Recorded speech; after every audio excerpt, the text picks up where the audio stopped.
Estamos começando mais um programa Sem Cortes pela TV Guajará, canal 7. O nosso entrevistado foi o primeiro secretário do Meio Ambiente do município de Tailândia. Ele é formado em administração, é produtor rural, vice-presidente do Sindicato dos Produtores Rurais de Tailândia e também vice-presidente do Sindicato da Indústria Madeireira de Tailândia. Nós estamos falando de José Fran, mais conhecido como Franklin. Segundo seus amigos, ele é tão bom no debate que quando não vence, ele empata. Muito obrigado, Franklin, por atender o nosso convite. Ok. Eu que agradeço a oportunidade de estar aqui, de poder ajudar, e estamos à disposição para pudermos atender aí a sua expectativa. Ok. Franklin, qual a definição que o senhor faz, a leitura que o senhor faz do cenário político atual no Brasil? Ele é confuso, os partidos perderam a sua identidade, a sua razão de ser. Qual a leitura que o senhor faz? Infelizmente, o momento ele é um momento ímpar, né? A gente está vivendo um cenário político inédito no Brasil, a gente está realmente passando por uma situação que é atípica e até desagradável, porque a maior perda hoje que a gente tem é a perda social, a perda do emprego.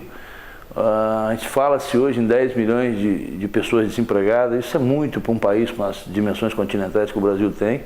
A gente, de fato, criou nesse governo que está aí uma expectativa muito grande, o PT vem com viés social, a gente tem lá um ex-sindicalista, uma pessoa que vem do meio da classe operária, da classe proletária do país, e se criou uma expectativa muito grande. Desde sua criação, o PT tinha uma expectativa de ser realmente um partido dos trabalhadores no poder, fazendo políticas públicas para desenvolver a classe trabalhista brasileira.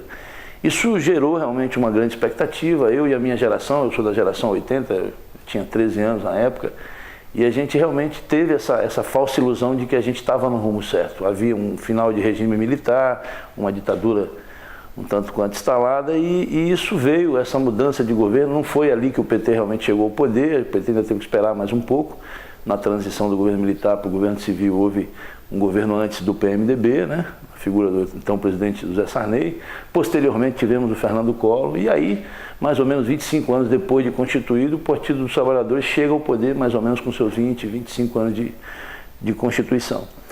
E nesses últimos 13 anos de Partido dos Trabalhadores à frente da nação, a gente infelizmente está amargando uma situação política, eu torno a dizer, atípica, né? Desemprego em massa, economia aos frangalhos, sistema de saúde falido, a segurança aos trancos e aos barrancos, perda de repasse para os municípios e para o Estado, quer dizer, contingenciamento para todos os lados, né? Contingenciando-se a saúde, quer dizer, você tira 4 bilhões da educação, tira 2 bilhões da saúde.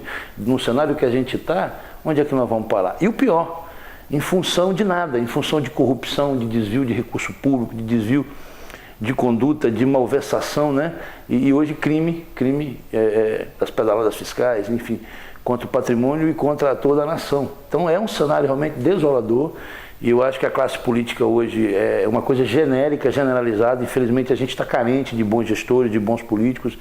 Eu venho de uma época onde a gente tinha ideologia, a gente realmente votava na esquerda ou na direita ou de centro-esquerda porque você acreditava naquele programa de governo. A maior parte dos partidos tem lá em sua sigla que é um partido normalmente democrático, social, mas a gente vê que tem pouco de democrático, pouco de social. O que se tem mesmo é grupos, é pessoas, é interesses bem espúrios, às vezes, ao interesse geral da nação, dos municípios e do Estado. Infelizmente, a classe política, eu acho que o grande barato em todas as demandas de reforma que o Brasil tem, sinceramente, uma das que eu acho que deve ser priorizada é a reforma política. Eu acho que a gente tem que voltar a ter orgulho dos nossos gestores, dos nossos políticos, e automaticamente conduzir políticas públicas de cunho social, que venham atender sobretudo o tripé social, né? Na sua ordem aí a educação, que eu acho que é a saída para qualquer estado, qualquer município, qualquer nação, os exemplos que a gente já tem diversos. Em seguida, a saúde, que é o grande gargalo, é a grande demanda, o grande calcanhar de Aquiles, e segurança, que afeta a todos nós. Então eu acho que o Brasil precisa reencontrar esse caminho da gestão, do desenvolvimento social e do avanço econômico. Franklin, em 1964 houve de fato um golpe militar. O João Goulart, mais conhecido como Jango, ele foi destituído do poder no exercício do seu mandato presidencial. Na época, ele não gozava do apoio dos militares, dos movimentos civis, dos agricultores, dos empresários. Mas, historicamente, é reconhecido como um golpe, porque ele estava no exercício do seu poder. Em 1992, nós temos o caso do Collor, mas houve todo um processo legal, legítimo. Ele foi destituído do poder, embora depois o Supremo Tribunal Federal, por 2 vezes, o inocentou. Nesse caso da Dilma agora, desse processo do impeachment que agora está nas mãos do Senado, na sua observação, trata-se de um golpe, porque a oposição acredita que não há crime de responsabilidade, ou esse processo de impedimento está dentro da lei? Qual a sua observação? Nosso entendimento, até pela larga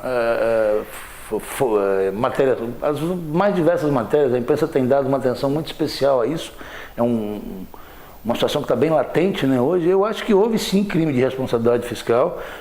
Eu acho que a presidente ela foi muito infeliz quando tenta se vitimar, quando tenta se colocar como injustiçada, que está sendo perseguida, que isso é um processo político. Eu acho que não, houve sim crime. E a gente está se falando no processo em si do impeachment, que é o impedimento por conta do uso indevido de recursos financeiros sem ordem do Legislativo, que é quem de fato rege o Executivo, e isso está aprovado. Eu acho que ela até foge ao tema quando se vitima. E a gente não está levando nem em conta se a gente for acessar e juntar isso a Lava Jato, né? Esquecendo o mensalão, que é uma coisa também que está no currículo de gestão do PT, mas quer dizer, uma sucessão de fatores hoje. E eu acho que o impeachment em si ele é bem específico, é sobre realmente o uso indevido da máquina, é crime de responsabilidade, como está previsto, e é uma coisa que é realmente constitucional. Diz o primeiro artigo da Constituinte que todo poder emana do povo, né? O povo elege, o povo tem o direito de caçar, de impedir, caso se sinta lesado, caso sinta que o gestor fugiu completamente ao foco que é a gestão pública e a sua responsabilidade fiscal. Então, nesse caso, o senhor chega à conclusão de que há indícios suficientes que legitimam esse processo de impedimento? Sem dúvida, essa história de golpe, isso é balela. Se você voltar no tempo, como você foi aí falando nostalgicamente de Jango, havia todo um processo de receio do Brasil quanto ao socialismo, né? Houve muito erro realmente ali, se cometeu muitos erros.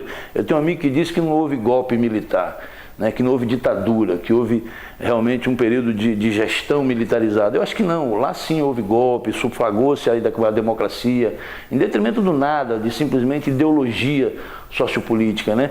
No Fernando Collor não, também houve malversação, houve mau uso de recursos e houve desvio que naquela época foi infinitamente menor, né? Fernando Collor pecou ali por alguns desvios aí da ordem de milhões. Comparado hoje aos bilhões que a gente vê falar do Petrolão, a gente está sabendo já que os fundos de pensões também estão nessa ordem de 40 bilhões. Petrobras, entre desvio, entre prejuízo, se fala em algo de 130 bilhões. São cifras extraordinárias, então, astronômicas. Não tem como você dizer que simplesmente está se usando de coxinhas ou a imprensa golpista ou elite. Isso não existe mais, não cabe mais esse tipo. O PT está sendo muito infeliz, tem que assumir de fato os seus erros e realmente se defender. Franklin, nesse processo todo, né, de impedimento, nós vimos uma oposição furiosa e, claro, ressentida pela derrota nas urnas, mas uma base de apoio da presidente muito frágil e com o vice-presidente que em nenhum momento lutou como deveria para proteger a presidente Dilma. A pergunta é a seguinte: a Dilma esqueceu de fazer política? Sim, eu acho que sim. Eu acho que a política ela é feita com a arte de compor, de somar, de multiplicar. E discutir gestão pública num país democrático, a gente tem que fazer isso de forma diversificada, ampla, ditamente democrática. E eu acho que eles pecaram nesse sentido. Até pelo perfil da presidente Dilma, diferente do presidente Lula, que era mais articulado, mais politizado, e conhecia muito bem os meandros, os trâmites do Congresso Nacional, de toda a política de Brasília e todo o seu contexto brasileiro, porque o problema nosso da questão política, Tassiano, eu acho que não é uma coisa recente. Nós temos um problema realmente que nos acompanha, é endêmico, né? Um programa que são 500 anos de Brasil, são 500 anos de corrupção, se você for analisar. Todos nós brasileiros, infelizmente, levamos aquela coisa de levar vantagem, o jeitinho brasileiro.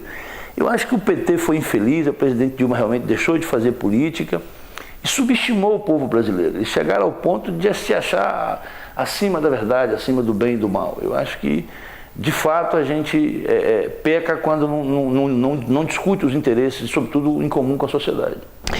Franklin, a última pergunta do nosso bloco. O Roberto Jefferson, recentemente, no programa Roda Viva, falou do Eduardo Cunha, dizendo que Eduardo Cunha era o seu bandido favorito, e explicou por quê. E disse mais que o PT não contava, o Lula não contava com um inimigo tão preparado, tão perspicaz, tão frio quanto o Eduardo Cunha. Eduardo Cunha, ele joga o jogo que tem de ser jogado, nas palavras do Roberto Jefferson. Então, puxão de cabelo, dedo no olho, ataca de tocaia, ataca pelas costas, está disposto a jogar o jogo que o PT, que Lula não imaginava que encontraria um adversário a essa altura. Qual a sua avaliação acerca disso? Eu acho que é uma coisa bem paradoxal. No caso do Eduardo Cunha, qual é a sua visão acerca do Eduardo Cunha? Eu acho que Eduardo Cunha realmente é um cara ardiloso, com uma sagacidade extraordinária, um político ávido, com todas aquelas mazelas brasilienses. E ele, por estar ali nos bastidores há tanto tempo, eu acho que era um cara que sempre esteve no segundo escalão do PT, nunca acendeu-se politicamente. E agora, quando o fez, ele, diante do conhecimento regimental da casa, isso dá a ele realmente um grande diferencial. E realmente eu acho que isso se surpreenderam os gestores do PT, sobretudo Lula, Dilma, seus articuladores políticos, o governador da Bahia, Jacques Wagner e tantos outros. Mas eu acho que a maior surpresa que o Partido dos Trabalhadores teve foi com a nação brasileira. O povo, por mais que seja, a gente é tido como um país cordeirinho, um país que aceita tudo, até por essa coisa laica que a gente tem, essa coisa que nos é peculiar da nossa colonização, né, que o nosso país ainda é um país colonialista, querendo ou não, a gente descende de colônias e ainda vive um tanto como colônia, mas eu acho que dessa vez o povo, quando se foi para a rua, quando a gente viu 6 milhões de pessoas na Avenida Paulista, quando a gente viu essas manifestações tomarem as principais capitais do Brasil e as principais cidades, isso demonstra que o povo realmente está atento, por mais que o povo tenha se posto à parte inerente, mas ele começa a entender que depende também dele, e que eu torno a dizer, como eu disse no começo do bloco, todo o poder emana do povo. Eu acho que o povo, quando elege, ele também tem que estar atento com relação à gestão. Então, eu acho que a grande sacada disso tudo foi o PT realmente subestimar a nação brasileira. Eu acho que ter o Eduardo Cunha nesse momento lá, realmente, com todos esses seus conhecimentos pejorativos, foi vital para que se jogasse o jogo sujo do PT. Mas acho que a grande surpresa é realmente a mobilização nacional. O Eduardo Cunha seria o cara errado no lugar certo, na hora certa? Eu diria que sim. É uma arma que você tem que ter para jogar quando precisa de alguém com aquele nível, que é o nível do PT, né? O jogo sujo, como você colocou, o jogo que não tem escrúpulo, o jogo que não tem realmente ética, que não tem moral. Então, um cara com o perfil do Eduardo veio ajudar nesse momento. Me desculpe lhe interromper, o Fernando Henrique Cardoso não teria, segundo o Roberto Jefferson, o perfil para lutar esse jogo?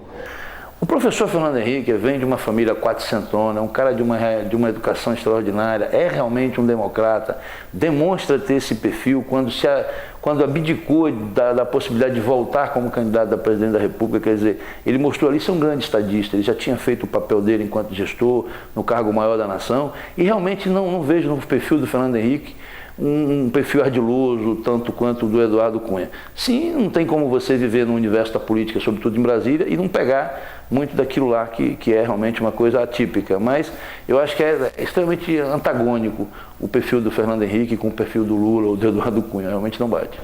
Ok. No segundo bloco, continuaremos a nossa entrevista, o nosso bate-papo com o nosso amigo Franklin.